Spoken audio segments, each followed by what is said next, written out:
lan la nekk Baba Ndiaye. waaw bon d'abord je me suis sama premier réflexe dafa nekk dafa am benn intervention boo xam ne dama ko amaloon fii vidéo bi j'ai vu que boobu à l'époque sax dañ ko reprendre li ma ci doon wax mooy boobu mooy à la suite de bi Diomaye waxee ci ni bon am na ñoo xam ne ñu ngi koy caaga am na ñoo xam ne maanaam bi ma dégloo Diomaye ba daanaka mooy interview bi mu defoon. mooy waaw. bi mu joxoon journaliste yi. waaw maanaam ma doon wax ne man impression bi ma am mooy Diomaye xamul liñ ko jox. à l'époque loolu moo nekkoon sama position xamul liñ ko jox parce que mënuñ la yóbbu ci palais bi. jox la sañ-sañ yi constitution bi jox lay sañ-sañ. yow nga ma war a mën di fale di folli. fale beeg foll bi matériellement li muy laaj compliqué wul. lépp ñun sénégalais bi contribuable bi cotiser nañ ba nga matle pour am imprimante pour am ramu papier. pour am encre. stylo bi war a signé yaa ngi moom kenn sax bindaloowu la sa équipe ñoo lay bindal ñëw na la monsieur le président pouvez-vous signer ici nga signé mu jeex. boo gisee loo xam ne du yoon gis ne du yoon ba yow nga toog di wax ne du yoon. mais tu dois prendre des décisions. léegi nag vendredi bi ñu ko déggee ce qu'on a compris c'est que bon il a pris des décisions j'aurais envie de dire mieux vaut tard que jamais mais en réalité décision bi dafa yéex.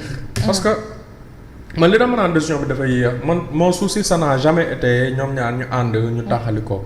mais sama souci li mu mës a nekk mooy lan moo gën ci Sénégal. depuis le début. analyste yu averti yëpp comprendre nañ ne Ousmane Sonko n'était pas le meilleur profil. que pour plusieurs raisons Ousmane Sonko aurait dû ba mu fexee ba waayam jot ci palais bi moom mu dem toog ci assemblée bi. comme moom politiquement pour sa posture loolu moo doon gën.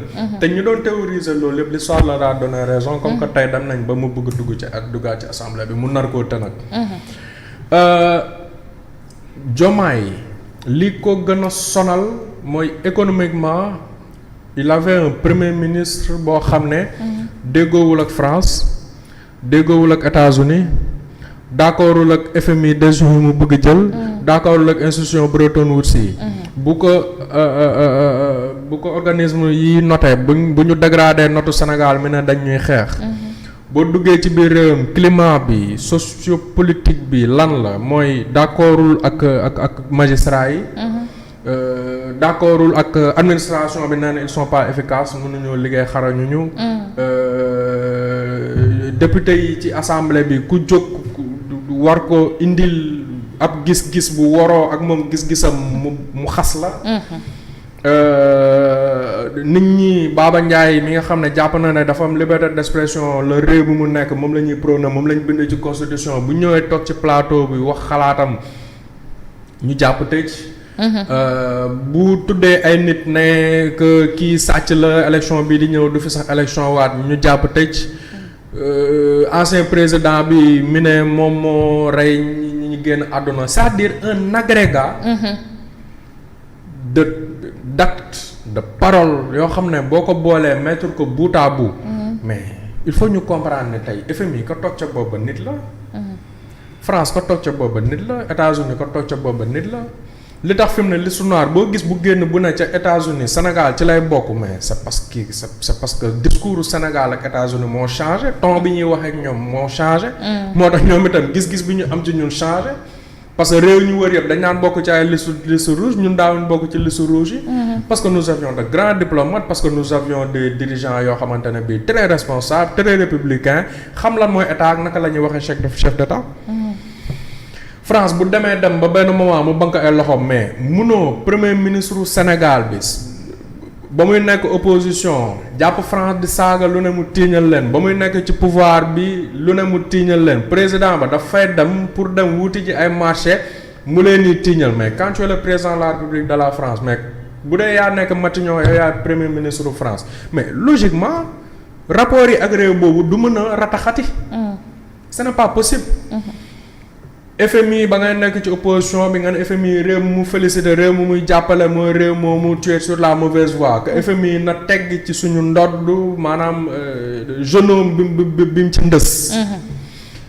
nga ñëw au pouvoir ne dette cachée dafa am yëkkati tollé ok daal di yow ak ñi la wër naan FMI sax ils sont complices parce qu'ils ne pouvaient pas ne pas savoir.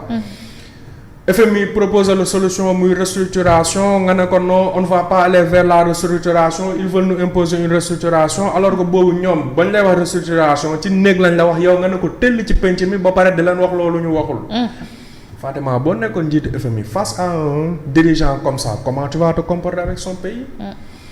Sénégal bi yëpp wala njaacaar yëpp yi ci réew mi yàgg nañ xam ne tant que Ousmane Sonko mi ngi nekk premier ministre Sénégal. diggante Sénégal ak FMI du ratax. diggante Sénégal ak France du ratax. diggante Sénégal ak États-Unis du ratax diggante Sénégal ak institution Bretton Woods yi du ratax loolu c'était clair et net et limpide. parce que ñooñu li leen ëppal solo c'est la stabilité c'est la confiance bu dee dañoo jàkkaarloog un leader politique boo xam ne bu président am ne Donald Trump mérité nga prix Nobel de la paix moom mu génn ci beneen côté bi ne vecteur de chaos bi ci àdduna bi kiy jaxe sa àdduna bi Donald Trump la. mais ñooñu bu ñuy jéem a lire di jéem a décortiquer di jéem a décrypter di jéem a comprendre Sénégal naka lay doxee les dirigeants lan mooy seen gis-gis lan mooy seen vision. mais dañuy gis ne ñaar ñi nekk ci bopp réew mi bokkuñu vision ba pare kenn ki li muy wax la yoo xam ne teguwul et puis c'est irresponsable de la part d'un dirigeant ngay waxee noonu. waa léegi Fatima encore une fois yii yëpp boo ko boolee plus que mooy ko additionné ko diviser ko dafa loola ne résultat bi nga xam ne moom ngay mujjee mooy. Sénégal ñi mu soxla parce que dëgg la Sénégal dafa ñoo xam ne moo leen soxla. ñi Sénégal soxla nag France dafa leen soxla Ukraine dafa leen soxla mais. rapport de force yi moo wuute moo dul doon benn marge de manœuvre bi mooy terme bi président de la République di utiliser moo dul doon benn le Sénégal est un pays pauvre très endetté dafa baax ñu koy rappeler. boo bëggee jàkkaarloog ñi nga xam ne mooy li ñuy wax ci olof nit mënoo ko yaakaar yab ko. mais mënoo jàpp ñooñu itam yaakaar leen ba pare yab leen di leen traîner dans la boue lu ne nga teg ko seen der yi. yow sa administration lu ne tu leur accuses de tout et de rien. sa Cour des comptes tu leur accuses de ñoom ils étaient au courant dali xew dañu Fatima. ensemble yooyu yëpp. ensemble loolu lépp boo ko boolee ñëwagoo sax ci socialement situation wu réew mi nu mu nekkee contexte bi ñu nekk. contexte bi sa taux de croissance di chuter. nga dem ba ay Bénin ak ay ñooñu raw la taux de croissance. pouvoir d'achat amatul. boo génnee extraction bi le secteur extractif muy pétrole ak ñoom sax. pouvoir d'achat amul ci réew mi. nga am ay dirigeants yoo xamante ne bii ci mbëkkante la ñuy nekk. ci clashante la ñuy nekk bu kii ne xuntukat bi kenn ko non en fait franchement. il fallait dire stop pour yow. il fallait dire stop depuis longtemps depuis trop longtemps depuis très longtemps. très bien waaw parce que tout portait à croire et tout nous faisait comprendre logiquement que.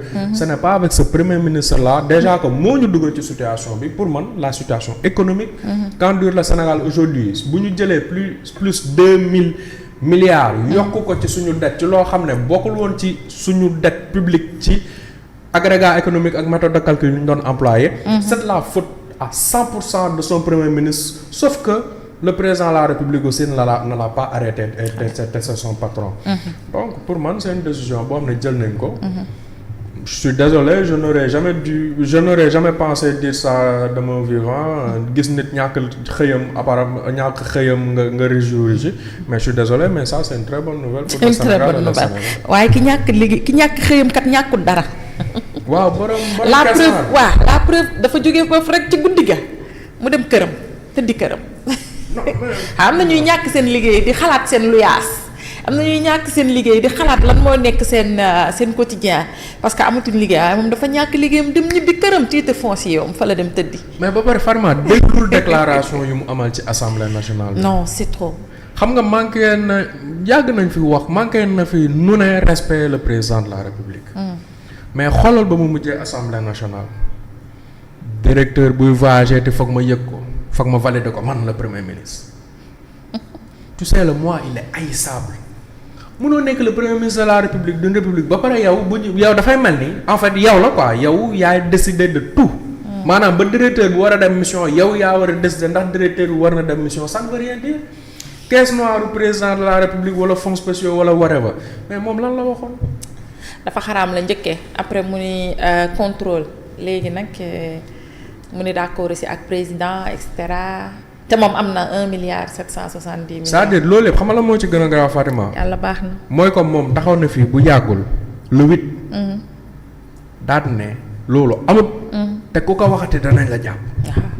Fatima xoolal ba man gis nga ci diggante bi xoolal sama mbokk yi saa su ma ci waxaan dañ ma naan bàyyil wax. bàyyil yàgg naa laa wax bu bàyyil fond bi.